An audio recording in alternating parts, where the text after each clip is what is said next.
Welcome to Stories with Sweeney. On today's episode, a story showdown. Me versus AI. I'm going to perform two short stories for you. One story is written by me, the other story by ChatGPT. Stick around to the end of the video and find out which story was mine and which was authored by AI. Then let me know in the comments which one you liked better and if you were able to guess correctly. Please remember to like this video, hit subscribe, and hit that notification bell. The prompt for today's story: a photographer captures something mysterious in a photo. And our first story: murder on the lakeshore.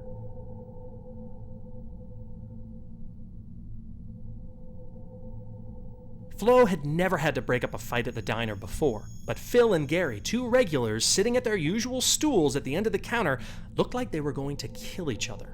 She hadn't even clocked in for her shift, but Flo practically ran down to the men just as they were rising to their feet, screaming at each other. She planted herself between them and demanded that they stop.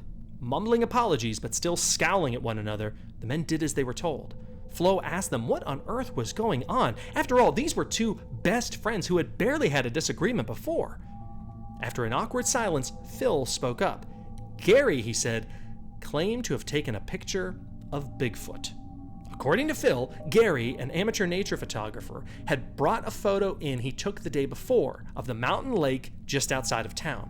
On the distant shore, there was an odd shadow. Phil dismissed it as a tree stump, but Gary, he said, insisted it was Bigfoot. That's when Gary jumped in. He said he never claimed to have taken a picture of Bigfoot. He just knew he saw something odd at the lake.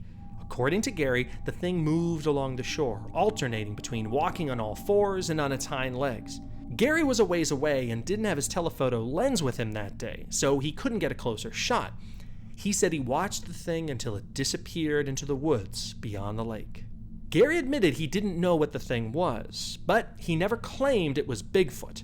He got angry at Phil for being so dismissive, and Gary didn't appreciate being made fun of. Honestly, Flo thought that Phil and Gary were acting like children, but she was a little curious. She asked to see the photo. Sure enough, there was the mountain lake and a weird, shadowy shape on the distant shore. She couldn't tell what it was, but there was something there. With the two men finally calmed down, Flo told them to keep the peace. She joked that if they really wanted to settle things, they could always go out to the lake and investigate. To be clear, Flo saw this as a joke because it was nearly dark and no one in their right mind would head to the lake at this hour. To her surprise, the men practically leapt from their seats, and before Flo could say anything, were climbing into Phil's truck in the parking lot, heading to the lake. Flo shrugged and tended to her other customers. She never imagined that would be the last time that she would see Gary and Phil alive.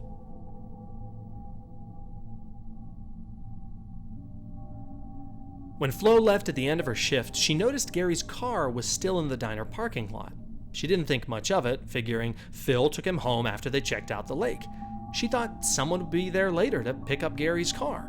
But when she came back to work the next afternoon, the car was still there, and the county sheriff's cruiser was parked next to it. Inside the diner, a deputy was talking to members of staff. He said Phil and Gary hadn't been seen since they left together last night. The deputy wanted to know if anyone had heard the men say where they were headed. Flo told the deputy about the argument and how Phil and Gary were going to the lake. A few days passed, and Flo didn't hear anything. Then, the front page of the town's newspaper reported the awful news. Gary and Phil's bodies had been found in what the police were ruling a murder-suicide. According to the police, the two men arrived at the lake the night they left the diner and walked to the far shore. There, police said, it appeared they got into an argument that turned physical. It ended with Gary eventually slamming Phil into a tree so hard that he broke his back and neck. Gary, realizing what he had done, fled into the woods. Overcome with guilt and remorse for having killed his best friend, Gary threw himself off a cliff. Police said all the evidence supported the murder-suicide story, including what they found on Gary's camera. Found on his body, the photos provided a sort of timeline for the night's events. There were several pictures from across the lake in the fading light, similar to the original photo Phil and Gary showed Flo at the diner.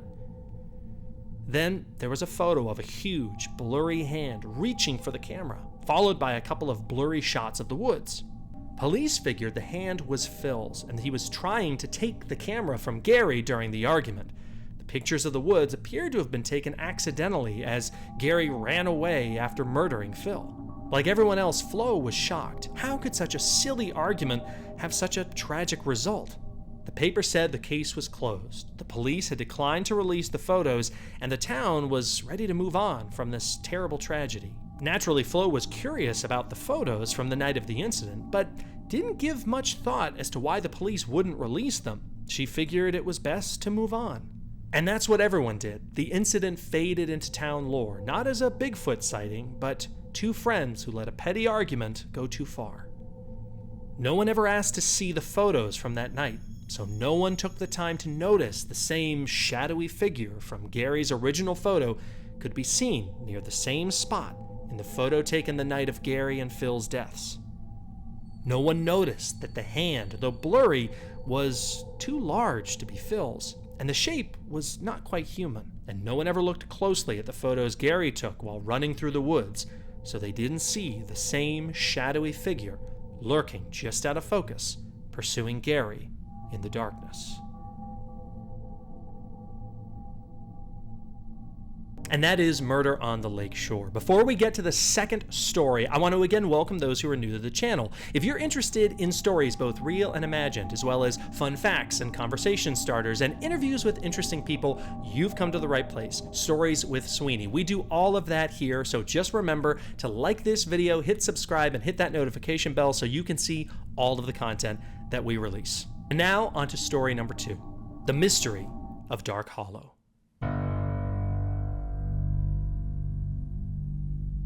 In 2012, Daniel Ashford, a freelance nature photographer, was hired for an unusual assignment. His client, a local magazine editor, wanted photos of an abandoned mansion on the outskirts of a small town called Dark Hollow. The mansion had been abandoned for over 50 years and was rumored to be haunted. Though not one for ghost stories, Daniel was intrigued.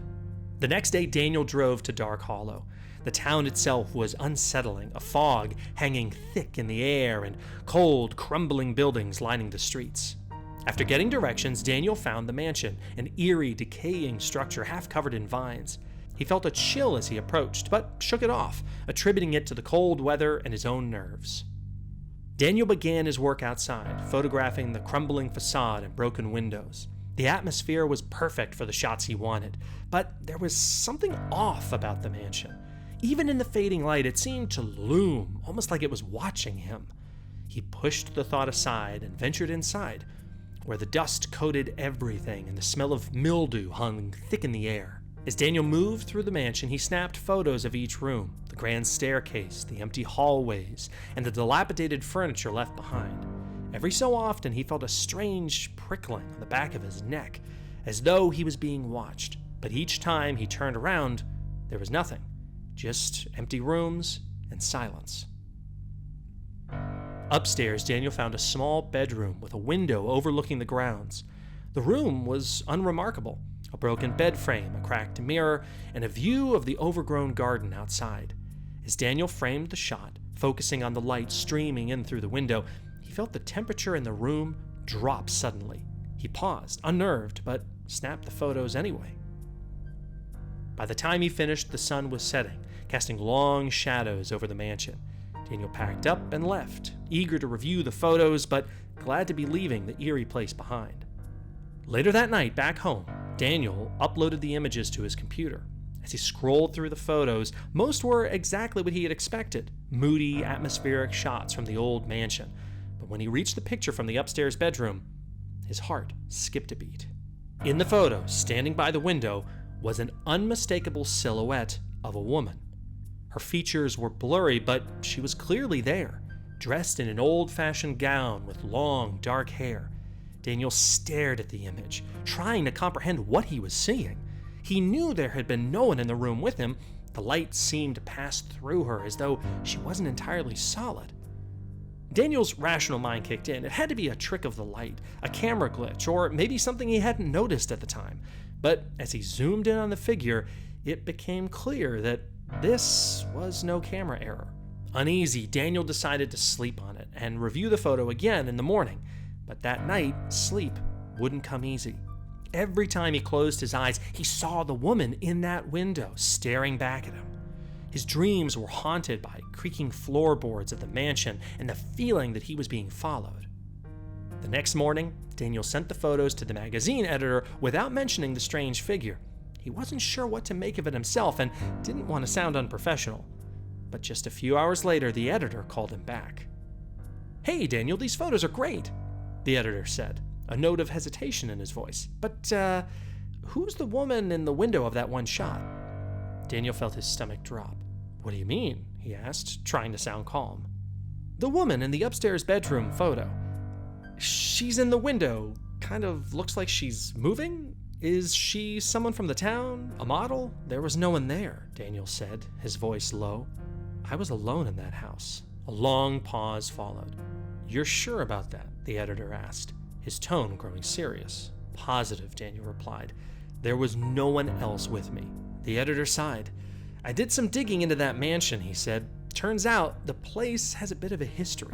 It was owned by the Blackwell family in the early 1900s. After the husband died in a hunting accident, his wife, Eleanor Blackwell, lived there alone for years. The locals say she went mad, believing her husband's spirit was still in the house. One day, she just disappeared. No one ever found her." Daniel felt a chill creep up his spine. "Are you saying the woman in the picture could be her?" "I don't know," the editor replied. "But whatever it is, it's not something of this world."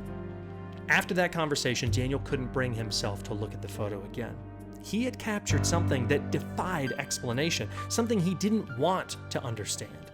And though he wasn't one to believe in the supernatural, he couldn't shake the feeling that he had come face to face with something otherworldly. Daniel never returned to the mansion, and he refused to talk about the photograph publicly. The image remains a mystery, an unsettling reminder that sometimes the things we can't explain are the ones that stay with us the longest. Was it a ghost, or a trick of the light, or something else? Daniel doesn't know, but what he does know is that some things are better left unseen. Those are our two stories, The Murder on Lake Shore and The Mystery of Black Hollow. So which was my original story and which was written by ChatGPT? If you guessed that I wrote The Mystery of Black Hollow, then you are incorrect. That was ChatGPT. I wrote The Murder on Lake Shore. So did you guess right? And which story did you like better? Let me know in the comments, and be sure to like this video, subscribe to the channel, and hit the notification bell. This has been Stories with Sweeney. I hope you enjoyed yourself, and I look forward to seeing you next time.